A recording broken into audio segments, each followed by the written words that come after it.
How do you find the next great reliever before anyone else does? It's easy to get hyped about a flame-throwing closer once he's striking out the side in October. But where did he come from? Was he drafted and developed? A failed starter? A sneaky trade target? Modern bullpens aren't just assembled, they're engineered. And today, we're breaking down how MLB teams actually build elite bullpens, from identifying overlooked arms to using pitch data and other internal measures to build shutdown relievers from scratch. Let's get one thing clear. Most teams aren't building around a closer anymore. And if you want the full scoop on that, go and check out our video posted a few weeks ago back on the end of the closer role. Instead, front offices are building bullpens like toolkits, matchup guys for specific hitters, firemen for chaos situations, multi-inning weapons to bridge the gap, and a guy who can be trusted in the highest leverage situations of every game. So the real question is, where do they find these guys? And my answer to that question is over on the Simple Sabermetrics shop page. Go check out these new hats. 2 fresh new styles with the logo that helps tell the world that you're about data-driven baseball. Snag yours today, link below, or on the shop tab on the channel page. Anyways, here's the secret.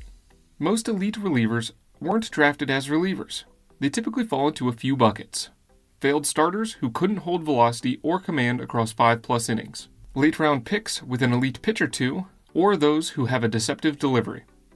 And larger trade throw-ins who just needed a role change.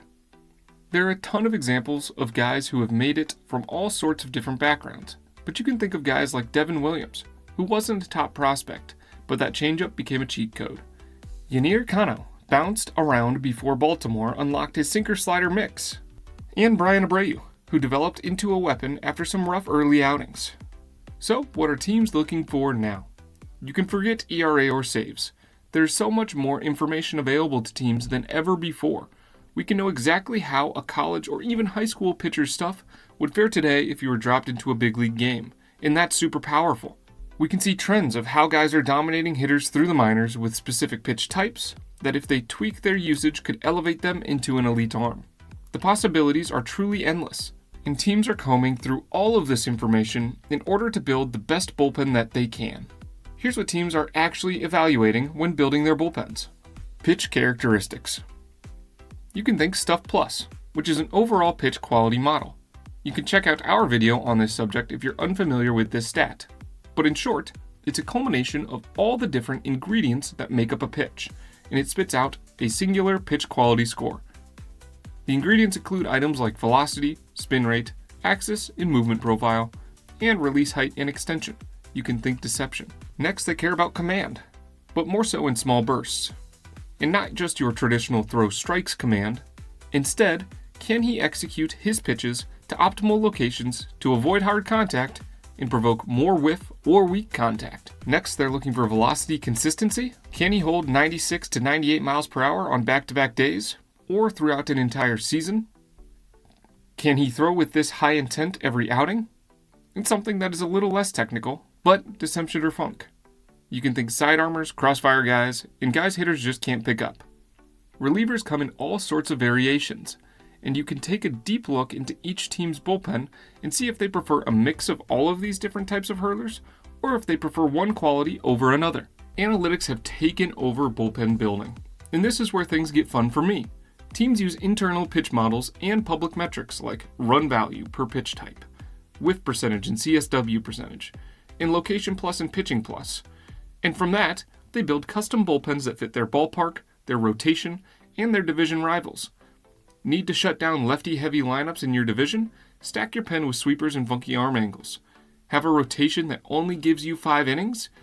Build relievers who can give you 6 outs or more on a regular basis. As I mentioned before, the information that teams have available to them are endless.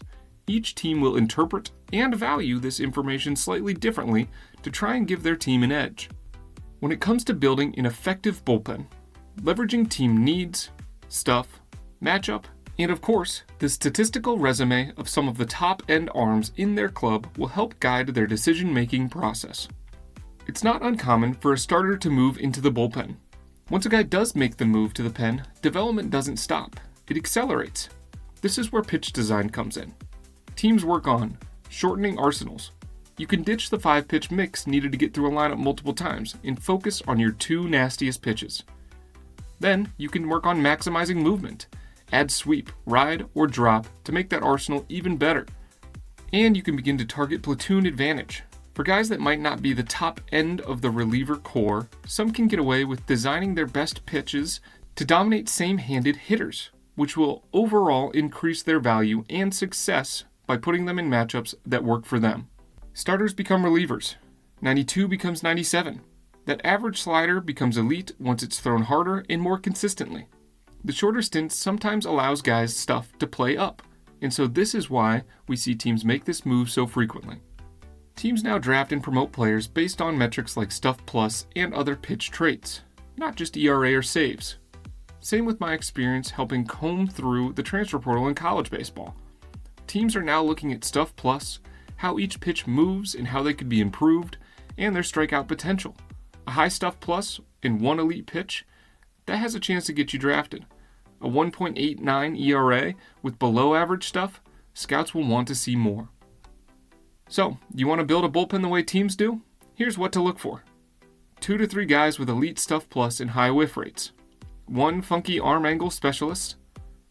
1 to 2 bulk relievers with command and stamina. And 1 of your prototypical closer type with a wipeout pitch to be used only in the highest leverage situations. It doesn't have to be the 9th. And make sure they complement each other. Some teams believe that variety is your secret weapon. Some teams believe that relying on just one of these areas is the most important. So, I'm curious what you think. Leave a comment below on what you think is the best way to build a staff. Smart teams don't wait for closers. They build monsters. If you want to break down pitchers and bullpens like the pros, check out our Stuff Plus explainer video next. Or head over to the site and pick up some new merch. These new hats? Yeah, they'll have people asking if you work in an MLB front office. Links below. I'll catch you next week here on Simple Sabermetrics.